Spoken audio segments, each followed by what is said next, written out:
Hola, ¿qué tal? Amigas, amigos televidentes en Extra Plus, un gusto saludarles, darles la bienvenida a esta edición Sumando Vigores, 9 de mayo 1945. Se ha designado como el día en que termina la Segunda Guerra Mundial en Europa. Hacia los primeros días de mayo, las tropas del Ejército Rojo de la Unión Soviética habían entrado a Moscú, combatían prácticamente centímetro a centímetro con la resistencia que había del gobierno alemán, que ya no estaba encabezado por Adolf Hitler, que en los últimos días de junio se había quitado la vida. Y bueno, sin embargo se mantiene la resistencia, la idea aquella del nacionalsocialismo, de los nazis, del fascismo, estaban vigentes con mucha fuerza en aquel momento. Había mucha gente convencida de que las cosas debían ser así, y mantienen la resistencia hasta que el día 9 de mayo finalmente ya han capitulado los comandantes de los ejércitos de la Wehrmacht y de la SS, que deciden hacerlo antes que hacerlo con los soviéticos, deciden hacerlo con los aliados occidentales, con Estados Unidos, Francia e Inglaterra.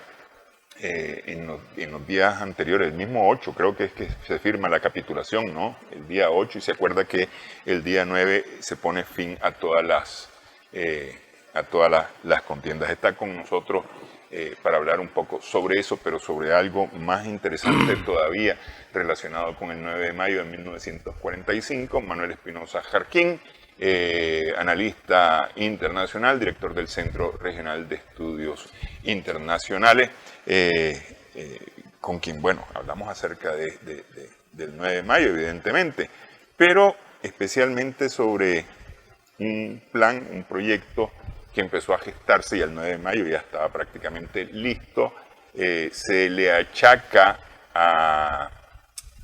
al primer ministro Winston Churchill de Gran Bretaña, pero ahí hay participación también de Estados Unidos, participación de Francia e incluso participación de generales del ejército alemán y de las SS alemanas también, porque están involucradas en este plan.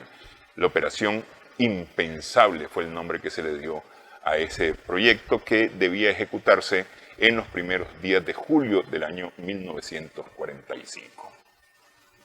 Prácticamente no iba a ser guerra fría, iba a ser bien caliente esa guerra. Claro. Si se hubiese ejecutado esa operación Impensable. Gracias por estar con nosotros, Manuel. Gracias siempre, Néstor, por la invitación. Bueno, para mí este es un honor, en una fecha tan memorable, poder abordar un tema sobre la victoria de la Unión Soviética sobre el fascismo alemán, ¿verdad? Y todos sus aliados. Porque la humanidad no debe de perder el tiempo en ningún momento en recordar ese enorme hecho histórico para la paz, para el desarrollo, para la prosperidad, para la vida misma, que consistió el hecho de que sea la Unión Soviética, el comunismo, ¿verdad?, que tanto se ha criticado se criticaba en Occidente, el que haya liberado a la humanidad de este monstruo. Porque estamos claros que fueron ellos. Me gustaría, antes de comenzar, pues, subrayar que no fueron los Estados Unidos, como se nos inculcó a través de Hollywood. Si vos miras la cantidad de tropas norteamericanas que pelearon en el frente aliado, o sea, europeo, alemán, es mínima en comparación con la cantidad de tropas soviéticas que se enfrentaron en el frente soviético-alemán. Pero no solamente por cantidad de tropas involucradas, tiene que ver también tiempo, tiene que haber cantidad de territorio recorrido, y tiene que ver también con los recursos humanos, técnicos, militares involucrados, pues Claro. también, pues, porque es decir, a ver, la invasión aliada a Europa empieza en junio de 1944, 11 meses antes Claro. del final de la guerra. Así es, La guerra para la Unión Soviética empieza en 1941. así es. ¿eh? Sí, y entonces comienzo por la cantidad, porque hay una gran mentira que si no había sido por el programa Lend-Lease de crédito que le dieron a los soviéticos, estos no hubieran ganado la guerra, que si no hubiera sido por el frío que hubo en Moscú para la batalla de Moscú, los soviéticos no hubieran ganado. Y entonces inventan una sarta de mentiras para simplemente desprestigiar el verdadero carácter de esa victoria. Las batallas más importantes que debilitaron realmente a la Alemania fascista están en el frente soviético alemán, desde la misma defensa de Brest, ¿verdad? La fortaleza de Brest, iniciando la invasión alemana fascista a la URSS, la defensa de Moscú, que se le conoce por la batalla de Moscú, la batalla por Stalingrado, por el arco de Kursk, la batalla de Smolensk, el desbloqueo de Leningrado, ¿verdad? La liberación de la misma Ucrania y Bielorrusia, y después comenzar a liberar a todos esos países de Europa Oriental como Polonia misma, Checoslovaquia, y etcétera, etcétera, del yugo fascista, pues. Eso no lo hicieron los norteamericanos ni los ingleses. Y como vamos a ver, después trataron de llevar unas conversaciones secretas con los alemanes que fueron impedidas por la URSS. Unas conversaciones sobre capitulación. Entonces, es importante eso, recordarle a toda la humanidad, al pueblo nicaragüense, sobre la historia, porque nosotros fuimos prácticamente domesticados culturalmente en función de creer que los norteamericanos ganaron esa guerra, Sí, no, con pues, sus programas de combate. Así es, nos convencieron con series de televisión, películas, revistas, muñequitos. Así es. Es decir, el mismo personaje de Marvel, el Capitán América, es decir, Claro. es el gran defensor del mundo, entre Claro. comillas, ¿verdad? A nombre de los Estados Unidos. Y que es una gran barbaridad porque la vida te lleva a todos lados. Y cuando miras que has estado ingiriendo basura, ¿verdad? Mentira, falsedad histórica, y llegas realmente a conocer la verdad, hay un choque colosal.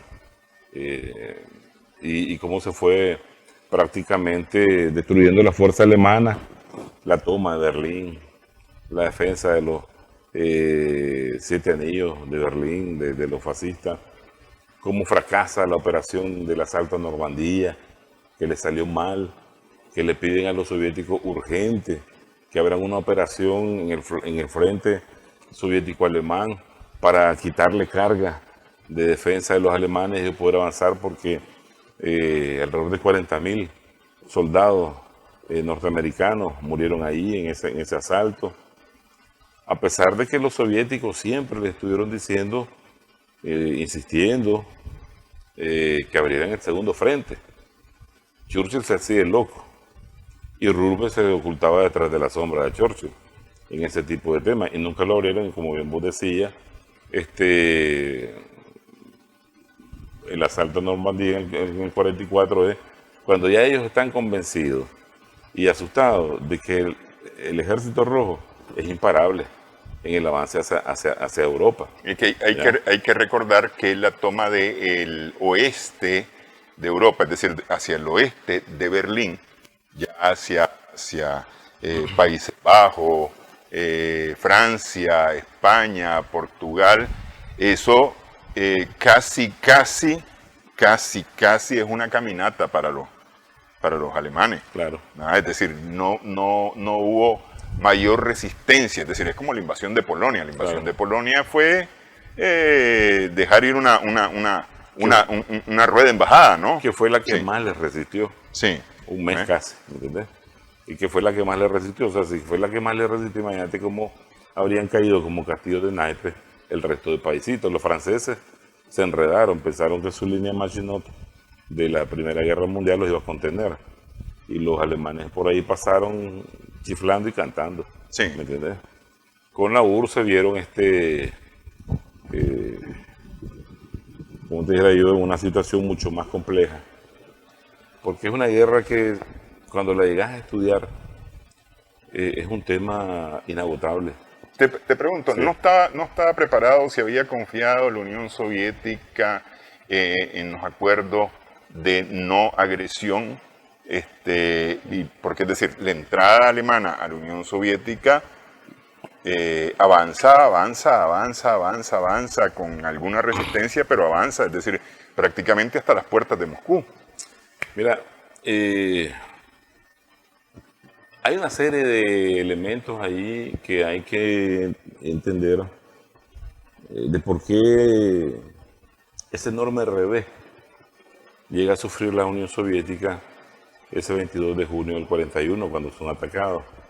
Porque es un revés en una cuestión, en cuanto a la toma de decisión, a la percepción que tiene Stalin sobre las cosas, a la estrategia también que tiene Stalin sobre las cosas, a la estructura de mando de todo el país, a la forma como esa estructura de mando está engranada, ¿verdad? El papel que tuvieron los órganos de inteligencia de todo tipo, política, militar, que tanto Stalin creía en eso. Y un tanto en cuanto a errores de cálculo que hicieron también la maquinaria alemana, a pesar de que fue muy efectiva. O sea, ¿dónde miras la efectividad de la maquinaria del ejército alemán? En tomarse en tiempo y forma los países antes de llegar hasta la URSS. Y entonces ellos pensaron de que con los comunistas, con los soviéticos, iba a ser igual. ¿Por qué te digo que el primer error es de percepción de la jefatura ahí? Porque los servicios de inteligencia soviéticos vienen informándole. Hitler llega en el 33, ¿verdad?, al poder. Y en el 34, los servicios le están informando de reuniones secretas que tienen altos mandos militares polacos y alemanes en función de destruir a la Unión Soviética y cómo lo van a hacer. Del 34. Y así sucesivamente siguen informando, pero hay un tiempo de ruptura enorme y de tragedia para el gobierno o para la Unión Soviética como tal, que son las purgas, ¿verdad? La represión stalinista, por causas internas, troquismo, ¿verdad? Traidores y desbaratan las capacidades tanto de mando militar, no sé cuánto, prácticamente el 90% de los oficiales a nivel de rango de generales son, como diría yo, liquidados. Todo el grosor de oficialidad, prácticamente 70%, 65% liquidado y reemplazado con jóvenes del Komsomol comunista que no tienen experiencia ni coordinación de mando ni de esto. Igual pasa en los servicios de inteligencia.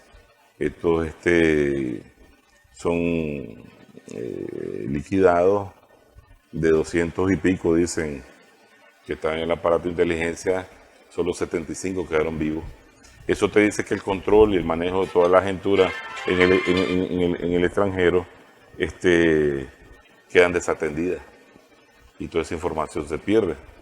Entonces les dan, a pesar de que habían construido redes eficaces como la Orquesta Roja, que es famosa, la Krasnaya Kapela, o el grupo Dora de Sandorrado, ¿verdad? Que lógicamente también tienen sus reverses, pero ahí, dentro del gobierno alemán, una serie de agentes en diferentes instituciones del gobierno, dentro de la misma Fuerza Armada, que le están tirando información sobre planes, preparativos, movilización, y hay muchos famosos ahora se han escrito libros sobre ellos, uno de código Breitenbach, otro Korsikanets, otro Starshina, que son oficiales del ejército que le están dando todo este tipo de información. En general, siempre tratan de decirte que como no te dan una fecha específica, ¿verdad? Y había muchas fechas que se acercaban, otras alejadas, y que la información era diversa en cantidad de, no solo la fecha, sino cantidad de tropas a atacar, las direcciones de ataque, los recursos que iban a utilizar no calzaban. Entonces eso le causó a Stalin que no tomara una decisión. Por otro lado, mira, que hay un cuidado de Stalin de no ser el provocador, porque eso ha tenido en Rusia. Nunca por iniciativa propia se ha lanzado a atacar a ningún europeo. Los polacos llegaron hasta el Kremlin y lo quemaron. Napoleón, ya viste, llegó hasta Moscú, le quemaron todos los granos y al no hallar comida, para atrás, de medio frío. Los alemanes igual a 17, 25 kilómetros, te dicen, llegaron a ver al Kremlin y para atrás. Entonces, no quería caer en la provocación a Stalin, a pesar de que los embajadores o los representantes de Inglaterra o de Estados Unidos le habían informado sobre eso, pero él conoce con quién está tratando. Y los servicios ya le habían informado de que hay un juego de lanzar a Hitler hacia el oriente, pero además el mismo Hitler y los planes alemanes estaban dirigidos por muy secretos que estaban a destruir a la URSS. Sí, y eso contaba además con apoyo y patrocinio de Occidente. Claro. Porque evidentemente la URSS se había convertido en una piedra en el zapato. Si bien había anteriormente un mal querer, digamos, por decirlo de alguna forma, al imperio zarista, que era dueño además de lo que conocemos como los países nórdicos. Finlandia era parte del imperio ruso, la Polonia también era parte del imperio ruso. Entonces había cierto, pese a los parentescos, ¿no? Claro. A los parentescos reales, es decir, de la realeza, había cierta no querer a los rusos y a los zares. Eso es histórico. Claro. Eso estamos hablando allá antes de la primera década del siglo XX. Y luego, al crearse un régimen comunista, evidentemente que Europa dice, no, aquí no, y Estados Unidos dice, pues no. Claro. Y entonces estos apoyan las campañas de Hitler hacia el este, hacia el este. Es decir, hay que acabar con el comunismo, hay que acabar con la Unión Soviética. Eso fue un planteamiento desde muy temprano. Pero en el 45 se retomó el planteamiento. Pese a que éramos socios en esta guerra, aliados en esta guerra, se retoma el planteamiento. Vamos a hacer una primera pausa en esta edición. Estamos sumando vigores en Extra Plus.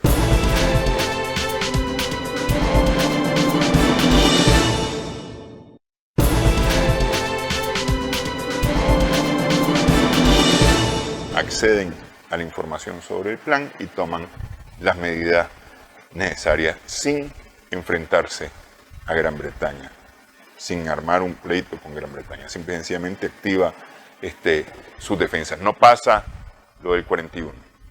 Por eso yo te pregunté lo del 41. No pasa lo del 41. Se preparan justamente, bueno, ¿vamos a ir a la guerra? Bueno, nos preparamos para esta nueva guerra, dice la Unión Soviética. Pero juega también un papel importante la derrota electoral parlamentaria de Winston Churchill, que pierde el poder. Claro. Entonces, el plan no corre mucho, no llega ni siquiera a empezar, digamos, la ejecución real del plan. Claro. Terminando de responder la pregunta anterior, que se estaba preparado o no, entonces vos mirás el grado de importancia de tener un cuerpo sólido que te esté alimentando, una estructura sólida que te esté alimentando de información, pero estaba descabezada, los mandos militares descabezados, el aparato de información descabezado, debilitado, que menos mal que pusieron a nuevos jóvenes del Consumol, muy patriotas ellos.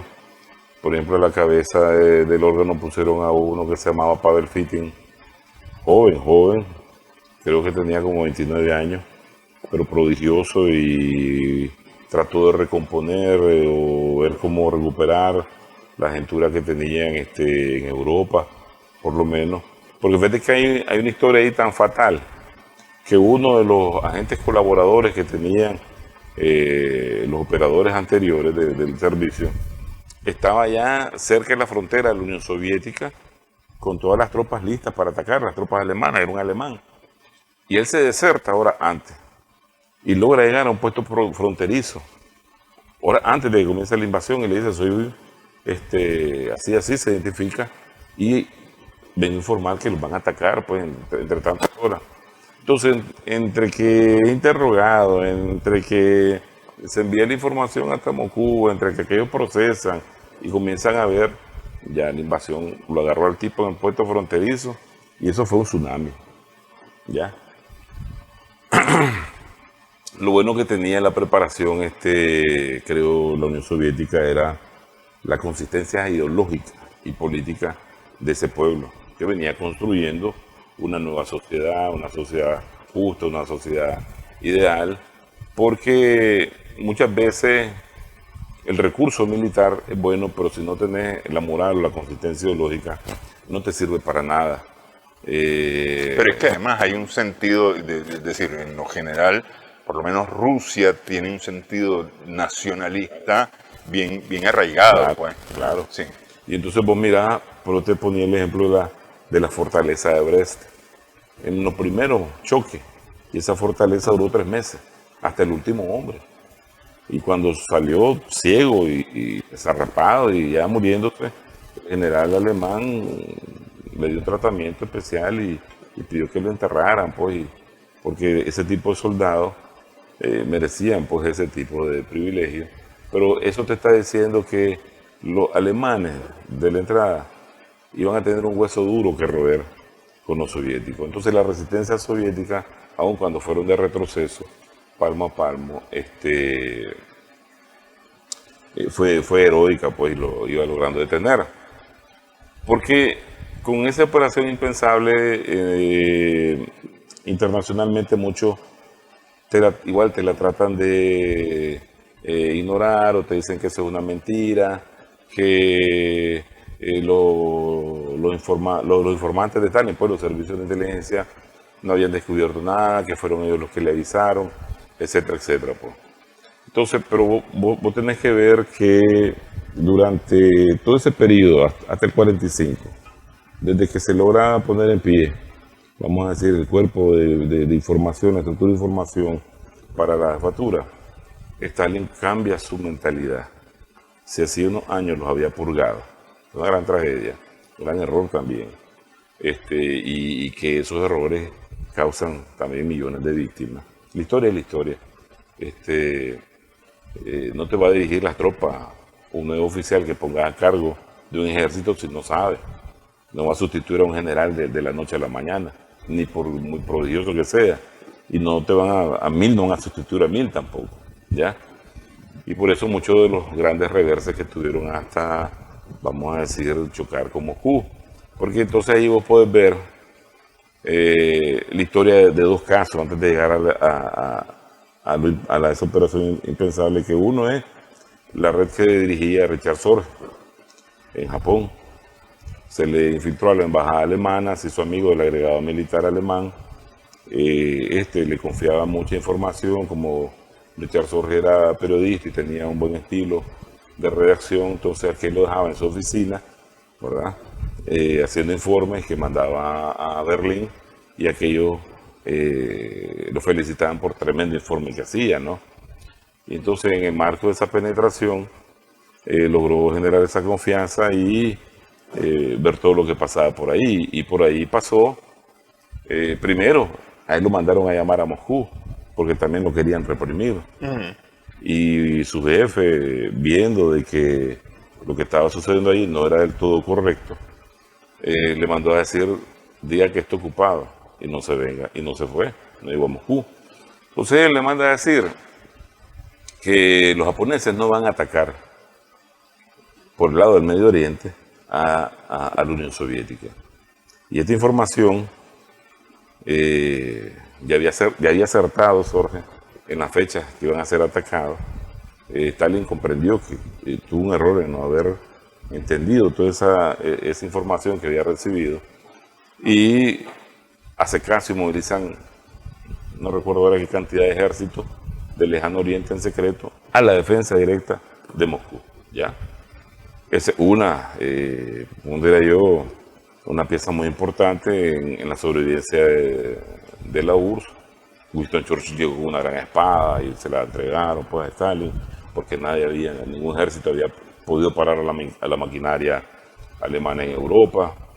Y la otra es una operación que aquí le hemos hablado, que se llama Snieg, la Operación Nieve, que también un nuevo joven, de esos que venían del Komsomol, idea cómo echar a pelear a japoneses y a norteamericanos para evitar también, como te dijera, que la guerra solo fuera entre alemanes y soviéticos, y los gringos bien tranquilos viendo los toros de largo en palcos o en hamacas.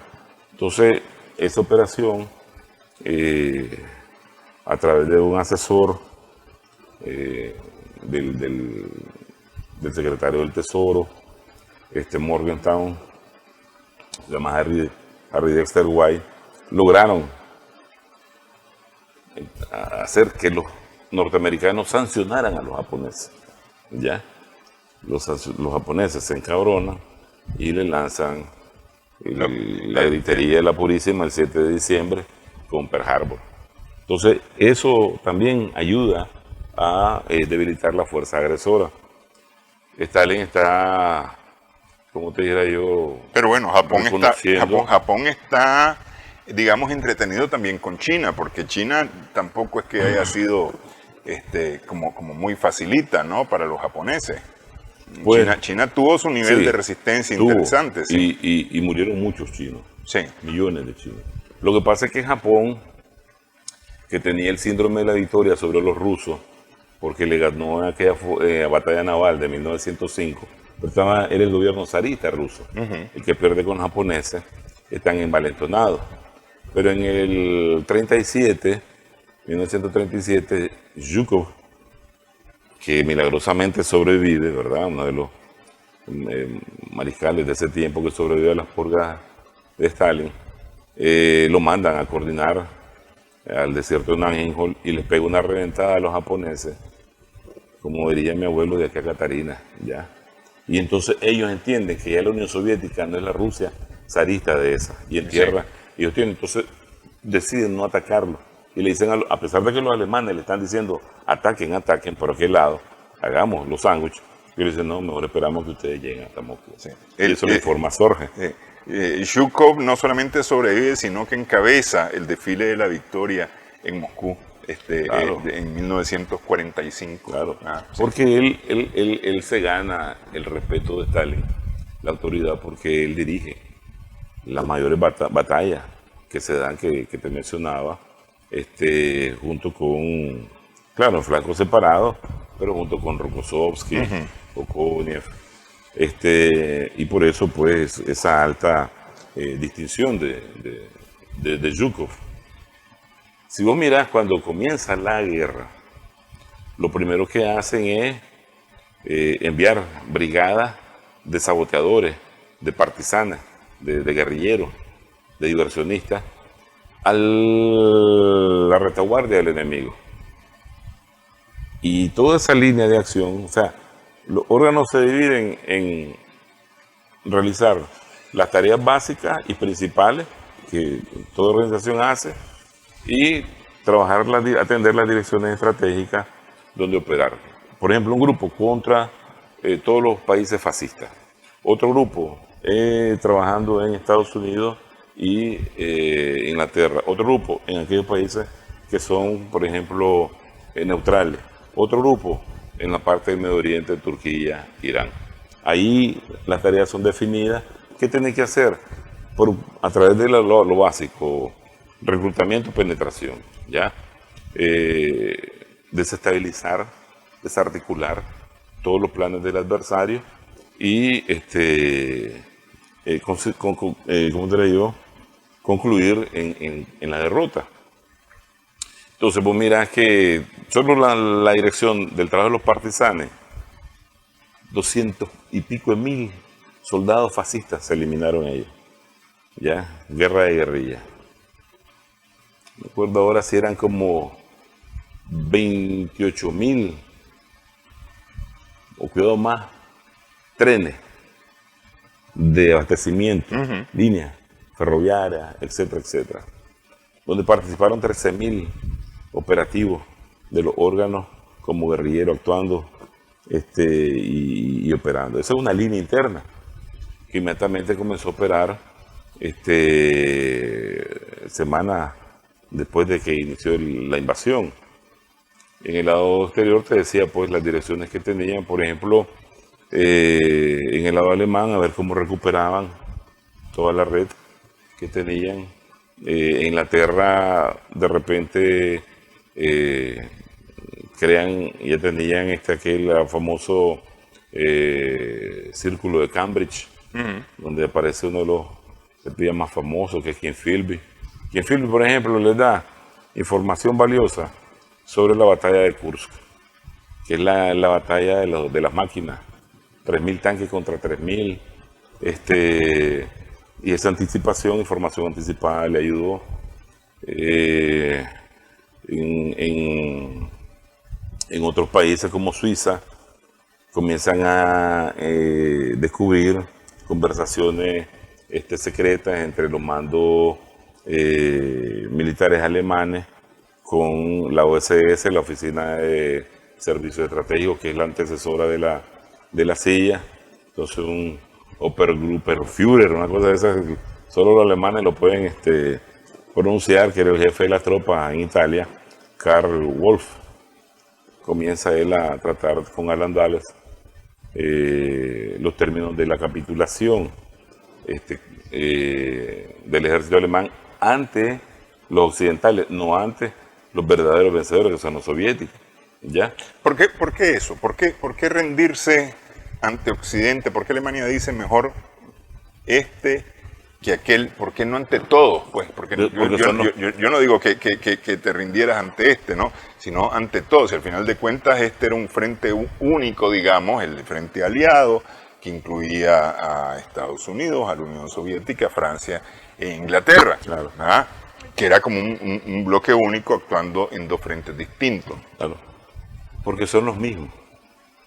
Mira, yo te decía, los polacos, los franceses, los alemanes y los ingleses, todos han querido ese gran pedazo de pastel que es el territorio de Rusia, pues, o en aquel entonces Unión Soviética, hoy nuevamente Rusia.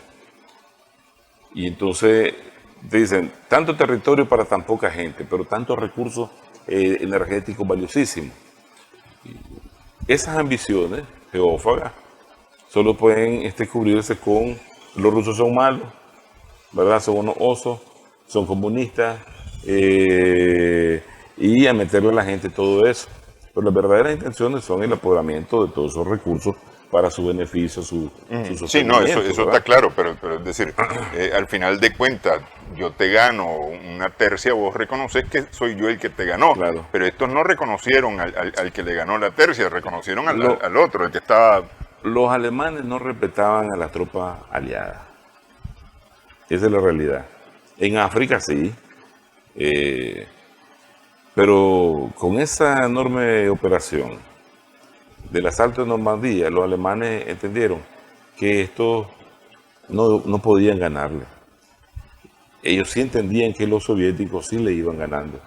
Por eso, bueno, te decía que los soviéticos tienen que montar una operación en la dirección de Vistula-Oder, arriba, Polonia, para entrar a Alemania, a ayudarle a los norteamericanos en su famosa operación del asalto a Normandía, ¿ya? Pero además, el genocidio que habían practicado los alemanes hitlerianos contra los pueblos de la Unión Soviética era una barbarie. Era una barbarie. Por eso yo te decía hace años en un programa que no importa si te incluyen el tema de que fue por el invierno que los alemanes perdieron en Moscú. Decir que sí. Claro, nadie va a saber la historia de Richard Sorge y todo ese tema que metimos. Porque Dios, entonces Dios, si crees en Dios, entonces entendés que Dios en ese momento estuvo con la Unión Soviética y mandó ese frío, porque cuando los soviéticos comienzan a liberar a los pueblos después de la batalla de Moscú, van encontrando los horrores que la maquinaria fascista había hecho en los pocos meses de invasión a la Unión Soviética, ¿ya? Pero además de eso hay que agregarle a la resistencia del pueblo soviético, a su consistencia ideológica, a la consistencia y la situación monopolítica del Partido Comunista de la Unión Soviética, que burló, vamos a decir, involuntariamente a los que calcularon mal en la maquinaria fascista cuando idearon el plan Barbarossa, Sí. de ataque a la URSS.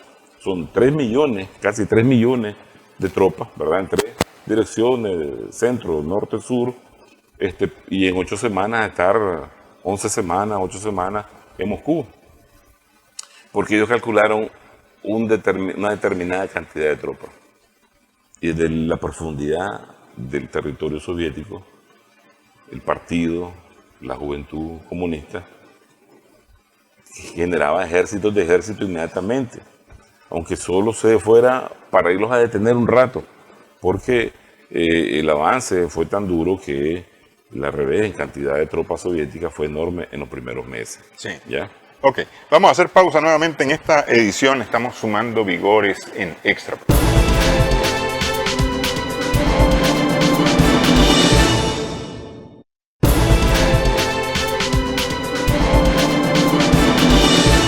Eso es a inicios del 45, ¿no?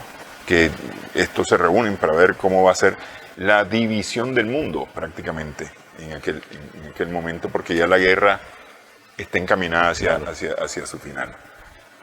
Y luego en Potsdam, que ya es un poco más tarde, después del final de la guerra, que toman otras decisiones en las cuales somos Pipe, nos besamos, nos abrazamos, nos damos la mano, nos tomamos juntos la foto y demás, pero por debajo se están cocinando otras cosas, por debajo y por detrás. Claro. Sí.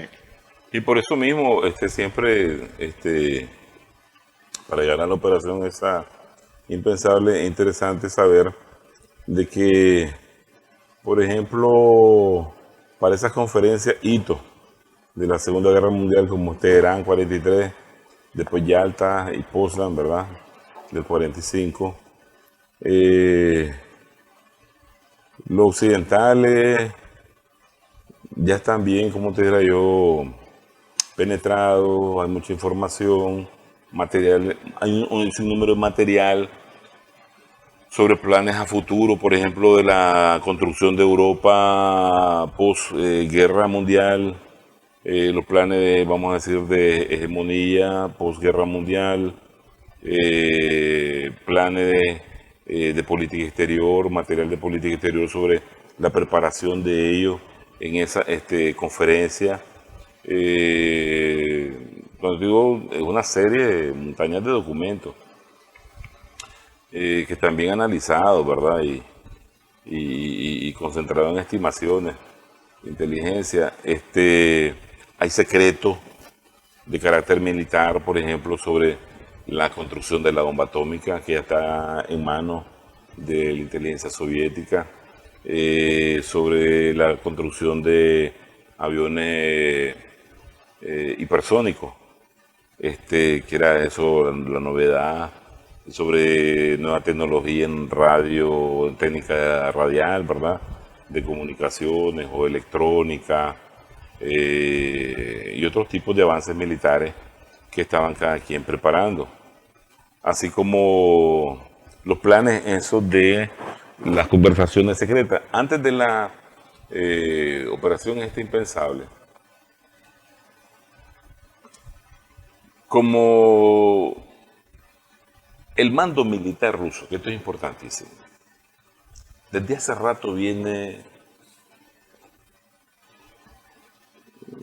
decirte enojado de poco, desencantado de poco, con el mando de Hitler,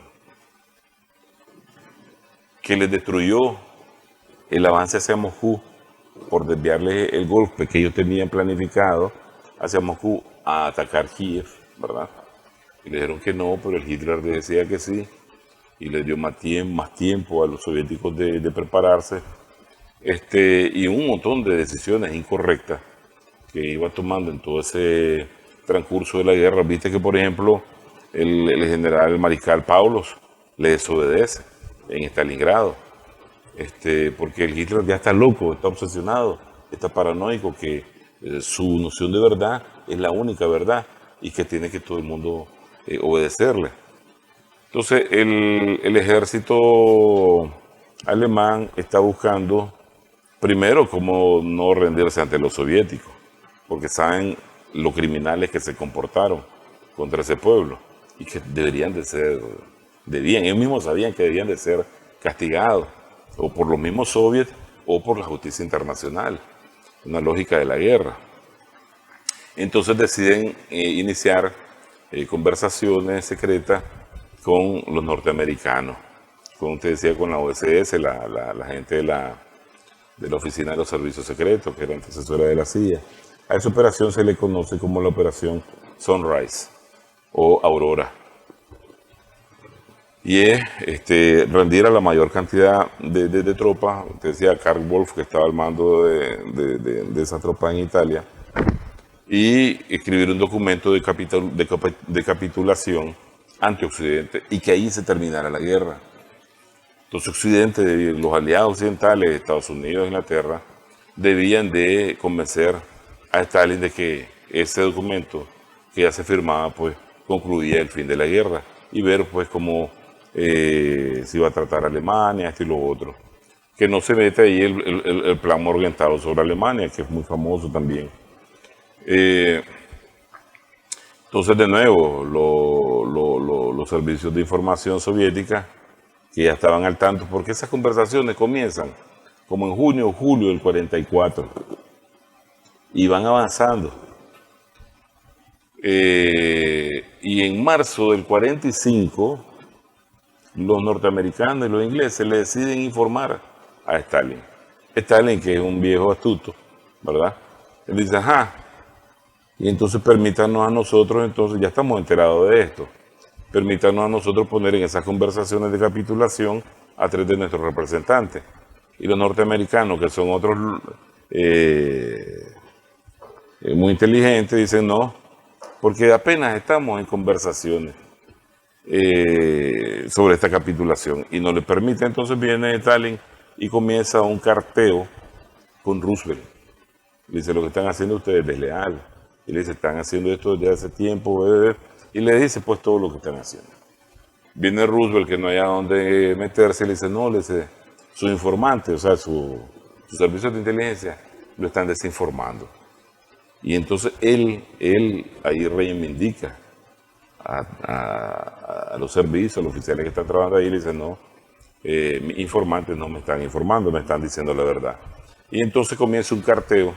Pero además de eso le dice, para que él entienda que no lo están desinformando a Stalin, y le menciona pues la operación impensable. Y eso es que es una operación que es promovida, como decía, por Churchill, y surge de los estados mayores del ejército inglés y norteamericano. Pero por aparte, que los ingleses también son... A espaldas de los norteamericanos comienzan las conversaciones con ese Karl Wolf a ver cuántas divisiones tiene intacta todavía la Wehrmacht, el ejército alemán. ¿Cuántos polacos puede meter ahí? Se hablaba entre 100.000 y 200.000 polacos para entrar en choque, como bien decía vos, a inicios de julio contra los soviéticos. La excusa de eso es de que, excusa miedo, una razón de miedo. Los soviéticos superaban ya a los aliados en cantidad de fuerza 4-1 y en cantidad de tanques 2-1. Y sentían pues de que iban a ser incontenibles, pero más dicen de que como los acuerdos de Yalta era que una vez terminado el fascismo alemán iban a encargarse del militarismo japonés, entonces los soviéticos también tendrían que ir a atacar Japón. Y con la capacidad que tenían ya los soviéticos, entendían que Japón iba a convertirse en la 16ª República Socialista Soviética, si no hacían algo urgente. Y una alianza de Japón con la Unión Soviética iba a tener la posibilidad de controlar toda esa región de Asia insular. Y por eso, para detener a los soviéticos, que lanzan esas dos bombas, después en Hiroshima y Nagasaki. No es porque Japón realmente representara una amenaza pues, global, como la pudo haber representado los alemanes. Y en ese carteo, ¿verdad? En ese carteo, que Stalin le dice a Roosevelt, no, ustedes están haciendo esto y esto y esto. Claro, el ser develado los para, los desmotiva. Roosevelt murió, creo, en los primeros días de abril, o el 10 de abril por ahí. Y lo sucede Harry Truman. Y entonces, unos días después, Truman, como el 21 de abril, manda a parar la operación. Pero el 29, de todas maneras, ellos como son tan interesantes e inteligentes, el 29 firman un documento de capitulación con el mando alemán en Italia. Pero eso ya no va a cambiar la historia. Pero otra cosa muy interesante, o si quieres te la comparten en la otra pausa. Dale, pues, hacemos la pausa entonces para esta otra historia de inteligencia, contrainteligencia, espionaje, contraespionaje, diplomacia, lo que se hace arriba públicamente, lo que se hace abajo, cuchillos por la espalda y demás. Regresamos en breve en esta edición Sumando Vigor.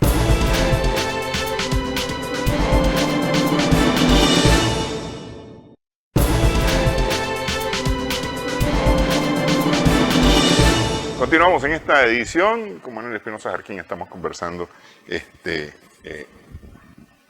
a propósito del 9 de mayo, de la operación impensable para enfrentarse a la Unión Soviética y varios otros operativos que se han conocido públicamente por la desclasificación de documentos de uno u otro lado, pero también por las historias mismas. Pues a veces la realidad es mucho más cruda que la ficción, pues, porque esas historias de espionajes y demás las hemos visto en películas, pero son suavecitas, es decir, eso es una cosa tremenda, pues. El tipo siempre el guapo, el bonito. El James Bond, ¿no? James Bond sale, talla todo por detrás de él, destruye, gana. Entonces yo te decía que una cosa es lo que maquinan los políticos, como Churchill, ¿verdad? Que bien decías que es retirado durante la conferencia de Potsdam pierde pues en las elecciones, retirado como primer ministro. La muerte del fallecimiento de Roosevelt. Que los estados mayores, que son los militares, les llegan a decir, ok, este es el plan, pero esto es imposible de hacer. Habían ellos hace poco acordado que el encuentro iba a ser en el río Elba. Pero como estos siempre son maximalistas, se cruzan y ellos ya van liberando lo más que puedan, pues, porque ellos ven que los soviéticos se metieron a Europa, han liberado más de lo que se podían imaginar, y entonces ellos van buscando cómo liberar hacia Europa Oriental y se cruzan, pues. El lugar acordado. Entonces que no recuerdo si fue Rokossovski o Zhukov, el que se comunica con Stalin, dice, mire, le dice, miramos un ejército norteamericano que se cruzó el punto acordado. Y entonces viene Stalin y le dice, usted no está viendo un ejército norteamericano, usted está viendo un ejército fascista. Él entendió, volarle riata para que aprendan, ¿no? Y le volaron riata, pues, y ahí lo golpearon duro. Esas historias muy poco las vas a encontrar, pero si buscando bien se encuentran, pues. Entonces, esa asimetría que hay en cantidad de recursos humanos y técnicas a favor de la Unión Soviética, la demostración que ha hecho la URSS de que como ave fénix resurge, ¿me entiendes? Y llega los tiene ya casi abriéndole la puerta al Reichstag, los lleva de regreso a su casa. La desesperación de los alemanes, que se la creían los dueños del universo, la raza superior y todo eso, se está desboronando. Ellos entienden que la operación impensable no se puede realizar, pero claro, ellos la están proyectando hacia el futuro. Yo creo que aquí es la analogía que tiene para la situación internacional actual. Y que eso te iba a decir, pues sí. Realmente el estudio de la operación impensable es el estudio de lo que sucedió inmediatamente después o durante los siguientes años hasta el día de hoy, que de una u otra forma, me parece a mí, creería yo, las condiciones de hoy día, claro, en el año 2024, te dicen algo de la eventualidad de una operación impensable. Claro. Es decir, teniendo a Ucrania o a Ucrania como la punta de lanza de esa operación. Porque ellos te dicen, ¿qué te dice ahorita la OTAN? ¿Qué es el miedo que le está vendiendo al mundo? El miedo que vendió Churchill. Están fuertemente armados, se van a unir con Japón y van a ser una amenaza para Occidente. Lo que dice Macron, esta no es una guerra de Ucrania con Rusia, es Europa contra Rusia. Así es. Entonces dice, si pierde, ¿verdad? Si pierde Ucrania, entonces ya después Rusia va a avanzar sobre nosotros. Nuevamente la mentira, para poner a los rusos como malos, como los agresores, ¿ya? Y entonces, cuando vos estás viendo las últimas noticias de las reacciones firmes, los discursos firmes del gobierno ruso, desde Putin, María Zaharova, Lavrov, Shoigu, que es bastante interesante, o el mismo Medvedev, de decirles, paren sus aventuras, porque esto no, el 22 de junio del 41, no se va a volver a repetir. Mientras exista pues, un aparato de gobierno consciente, amante a su propia nación, porque es más seguro que se repita el 9 de mayo, y no necesariamente en Berlín, sino que en París, o en Londres, o en Washington, que vuelvan a repetir la sorpresa del 21 de julio. ¿Ya? Entonces, ahí tiene una analogía importante lo de la operación impensable, que como está armada Rusia hasta los dientes ahora con armamento moderno, hipersónico, coheteril, nuclear, es un disuasivo, como lo fue en su momento la capacidad que tenía la Unión Soviética al finalizar la Segunda Guerra Mundial. Entonces ellos la están pensando, lo impensable la están pensando y repensando, a ver si le meten. Porque pero ganas le tienen, es decir, claro, sí. Y los recursos que hay en ese país, con 145 millones de habitantes, es lo que dice la Condoleezza Rice. Pero si ven tan poca gente ahí y no quieren compartir con el mundo, ¿verdad? Sí, porque en un territorio más pequeño son 134 millones los que viven en Estados Unidos, que es un territorio bastante más pequeño que... No, son 350 millones. 350 millones, sí, correcto, sí. Pero ellos no comparten con nada a nadie, sí. Solo terror, muerte, devastación. Entonces, vos le escuchás y decís, ay, sí, qué malo los rusos, tanto territorio y no comparten con nadie, ¿me entiendes? Como que si los otros fueran tremendos altruistas.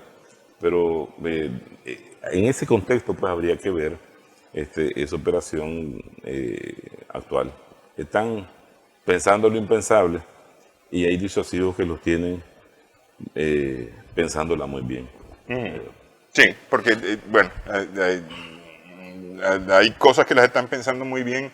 hay cosas que pareciera que están saliéndose de control, como por ejemplo esos discursos airados, encendidos del presidente Macron, las declaraciones de autoridades políticas y militares alemanas, que no son fortuitas ni son casuales. No es que se salió del control y entonces hubo esta declaración. No, todo esto tiene fines y objetos muy específicos. Pues, el anuncio de Rusia, de decir, bueno, a ver si aquí un misil o un